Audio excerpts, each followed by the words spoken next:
Depuis la nuit des temps, l'homme s'est toujours posé la question s'il existerait quelque part dans l'univers ou dans notre système solaire une civilisation. Quand on regarde les symboles égyptiens, au premier regard, on a l'impression que c'est la décoration. Ouais, ce qu'il y a, c'est que c'est difficile de certifier de l'existence des extraterrestres et de leur présence sur Terre, ou en tout cas de leur venue sur Terre. Peut-être qu'il y a d'autres mondes, sûrement, probablement des planètes semblables à la Terre, mais jusqu'à maintenant, on n'a pas la certitude avérée. Alors, il y a eu des enlèvements, ou des supposés enlèvements, il y a eu des apparitions, et jusqu'à maintenant, on n'a toujours pas de preuves formelles.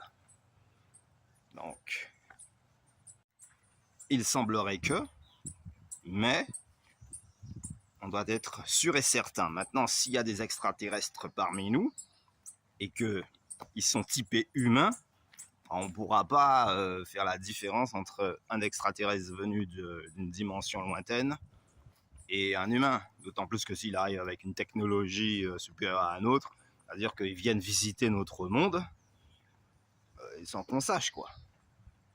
Ni qui ils sont, ni d'où ils viennent, ni comment ils sont arrivés. C'est pour ça qu'on ne peut pas réfuter à 100% la théorie de l'existence extraterrestre, surdouée, intelligente et créatrice.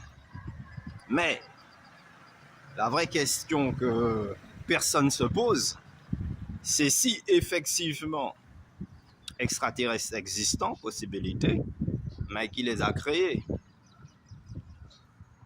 Nous, on sait que c'est la chance, le hasard, le ciel, Dieu qui nous a créés. Mais eux autres,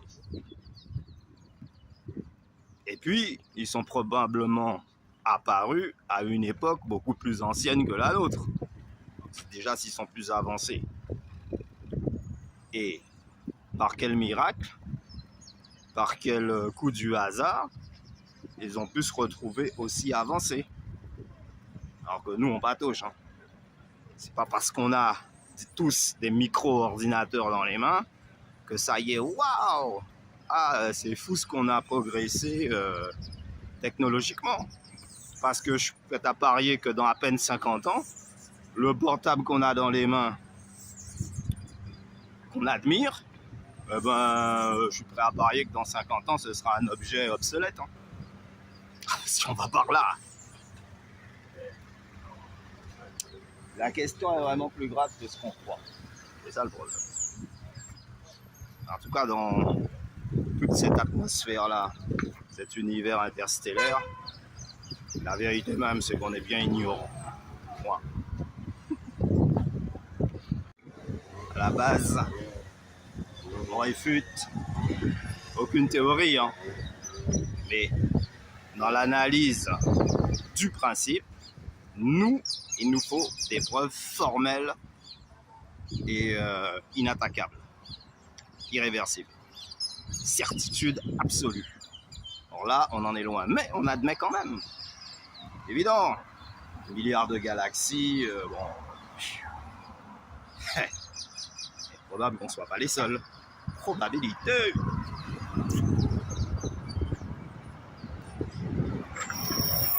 Là. Et en réalité, on se demande si la présence humaine n'est pas plus ancienne que ce qu'il paraîtrait aussi. Ce qui pourrait expliquer les différents mégalithes, monolithes, les différentes pyramides placées un petit peu partout sur Terre, alignées en fonction des étoiles. On sait que la tribu des Dogon ont un sérieux plan imaginatif des étoiles et bonjour, Et on peut se demander, mais vu que c'est une tribu supposée être primitive, mais où est-ce qu'ils ont pris cette connaissance-là? D'autant plus que dans leur culture, aussi ancienne soit-elle, ils t'expliquent qu'ils ont, eux, été visités à une époque ancienne par des êtres venus d'ailleurs. Et c'est pour ça qu'ils ont un rituel, une cérémonie qui rend hommage à ces voyageurs-là d'un autre temps, d'un autre espace,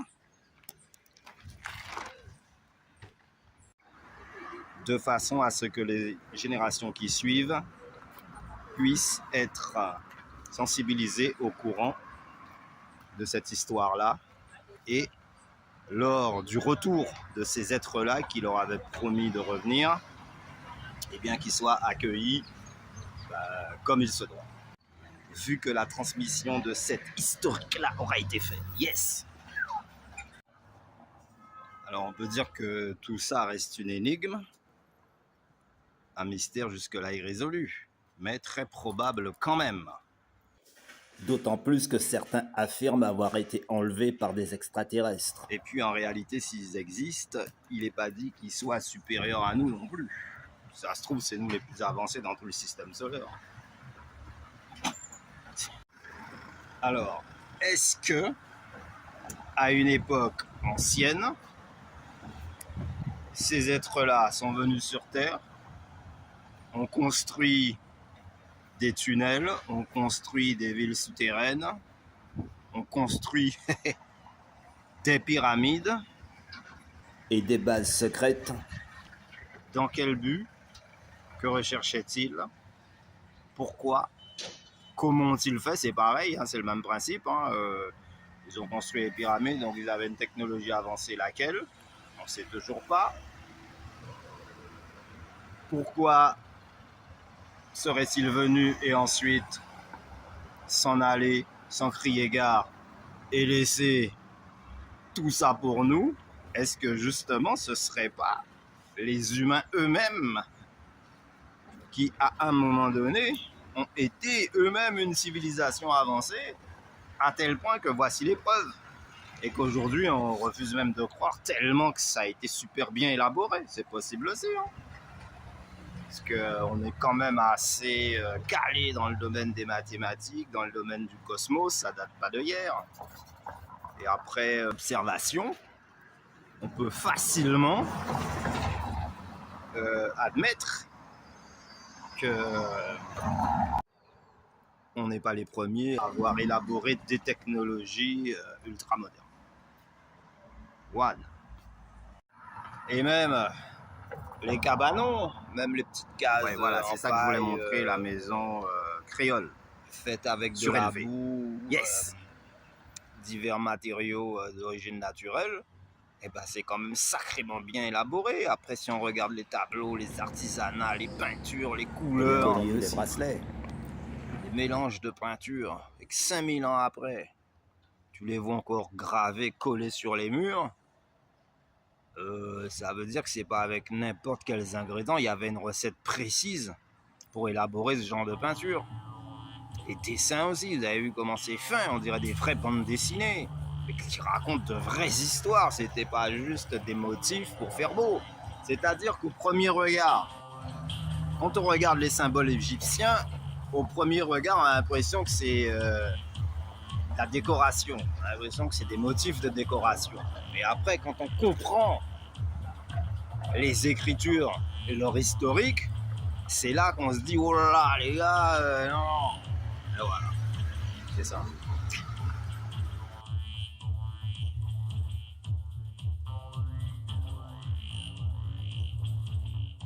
Oui, l'ombre du vent, c'est l'instant où les rayons du soleil passent à travers les feuilles des arbres et que par terre, ça crée un effet de ralenti, ça crée un effet stroboscopique, un effet visuel assez étonnant, assez captivant, assez inoptisant. L'ombre du vent. Ce qui donnerait l'impression que les heures, finalement, ne seraient que des secondes. L'ombre du vent.